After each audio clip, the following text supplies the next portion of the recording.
Medical Repair Utilizing Embryonic Stem Cells by myself, Quentin Woods. So, what I'm looking at is utilizing stem cells to grow artificial organs moral and just, and how can it affect society? So, a little bit of background to embryonic stem cells. Stem cells are the building blocks of the human body. They're pluripotent. That means they can develop into any cell, tissue, and organ if they're manipulated correctly. Now, these embryonic stem cells have pretty much limitless potential. They're able to self-renew many times over. Although they are very hard to control, and they cannot yet be directed to do so accordingly. One of those reasons why is because funding to researching these embryonic stem cells is so limited. So far, scientists know how to turn certain genes on and off, but they've yet to determine the signal that's necessary to trigger them to differentiate. Now, if these scientists can learn to correctly direct stem cells to do different things, they can be used for two very important medical issues. First, they can test medication for safety, which is very huge, and you don't need human individuals to then test it with, or animals. Secondly, the repair of cells or tissues that are damaged from injury or disease can then also be tested. The versatility of embryonic stem cells allows for pretty much unlimited medical repair, and the human longevity and quality of life can be dramatically increased.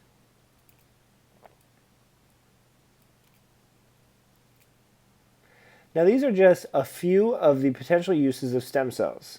As you can see from head to toe, pretty much anything in the body and a lot of diseases, at that building block of those different diseases and the body are embryonic stem cells. A lot of these, most of them, have detriment to the human body and our quality of life. So, what's the problem? What's the issue with this entire thing? Well, here it is. When an embryo is between 3 to 5 days old, stem cells are working to create what's called a fetus. These embryos are then donated in order to be used for research purposes, and the only ones that are used are in excess of fertility needs of the patient. A person will come in for in vitro fertilization because they haven't been successful to create a baby on their own, and then those leftover embryos are then utilized or can be utilized for research purposes. So, this human embryonic research has elicited a lot of diverse conflicts and views over the years. Critics argue that the research that's destroying embryos, or what they say is the possibility of life, is inhumane and wrong. They believe that stem cells are derived from other sources, or can be derived from other sources that show equal promise, such as adult stem cells. But what they don't know is embryonic stem cells have a lot more versatility and are much more easily accessible. These individuals believe human embryo research will lead to treatment of embryos as commodities, involving overall diminished respect. So, a lot of this is rooted in religious beliefs and scientific grounds. Actually, no scientific grounds. So, this is kind of the timeline that embryonic stem cells has taken over the years. In 1998, President Bill Clinton requested that the National Bioethics Advisory Committee study this question of stem cell research. He wanted to get the ball rolling. And right away, just a year later, it was recommended that federal funds be put towards human embryonic stem cell research. Well, in 2000, the NIH issued guidelines that scientists can only use extra embryos that would otherwise be discarded. President Clinton thought this was obviously a very great idea because these would normally be destroyed. And why not put them towards use in research? But Congress denied this demand. In 2005, a South Korean scientist announced that he successfully created stem cell lines using therapeutic cloning. And after doing this, he was attacked for lying and faking. Fast forward, and you get to 2009, where President Obama overturned a Bush order that barred NIH funding for embryonic stem cell research. President Obama said, "Our government has forced what I believe is a false choice between sound science and moral values.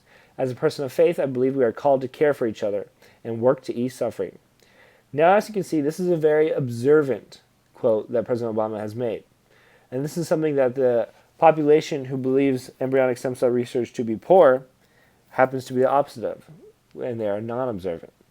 In 2011, there were numerous injunctions both upheld and lifted by courts according to embryonic stem cell research. There continues to be embryonic stem cell research that occurs, but there has been no major transformation so far in the research department. So, here's a lot of the dominant information. Bone marrow transplants have used stem cells to treat leukemia for over 50 years, and this has been proven to work. Discovered in 1998, embryonic stem cell research had yet to be well funded regardless. Embryonic stem cells are retrieved from excess embryos, like I said before, that are used for in vitro fertilization. They are never taken from aborted fetuses or eggs that are fertilized in a woman's body. People seem to believe this, but their lack of access to information makes them truly non-observant. Now, arguments are based upon when a human is classified, well, as a human. And statistics involving death from disease and waiting for organ transplant are simply ignored. At the bottom, you can see what is the root or influence for those on their thought process about stem cell research. As you can see, over half, that concern is rooted in religious beliefs. People continue to ignore the facts that are presented to them.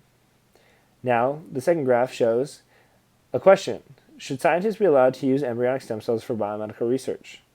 Now, almost 3/4 of these individuals that were surveyed said yes. So as you can see, there's a large influence, but there is also a large push. It just needs to be a lot larger in order to really make change and really improve quality of life. So here are some disease death statistics. These numbers are very concerning. Deaths per year for cancer, close to 600,000 people.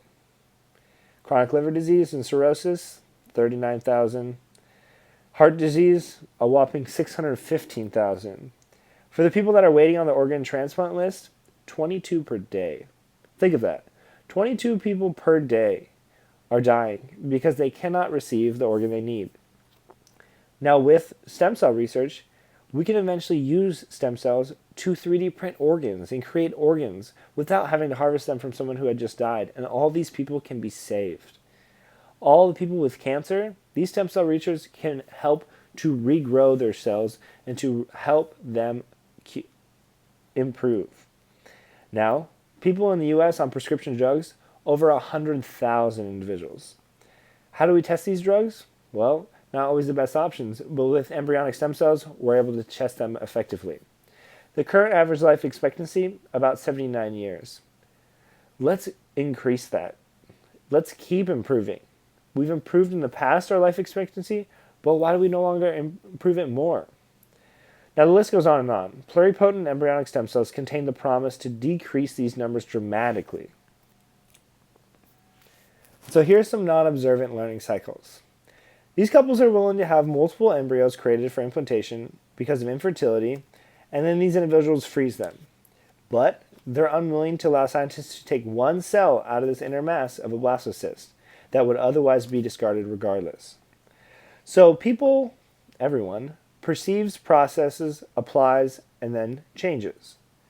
This cycle of learning is different among everybody, including observant and non-observant. Now, the limited access of these individuals to the correct information, which is created by rigid religious beliefs, makes these individuals perceive the same information. They are not changing, they are not learning, they are not looking at this in the light they should be. These decisions are fueled by emotion, a trait of a non-observant individual, instead of the desire to help others, a trait of an observant individual. These people have a sense of being controlled, once again, a trait of a non-observant individual. And so, there must be education on the benefits of embryonic stem cells. This will lead to an observant transferred information of a lot of different people, and it will implement vision into these individuals. So a little bit about the support and funding.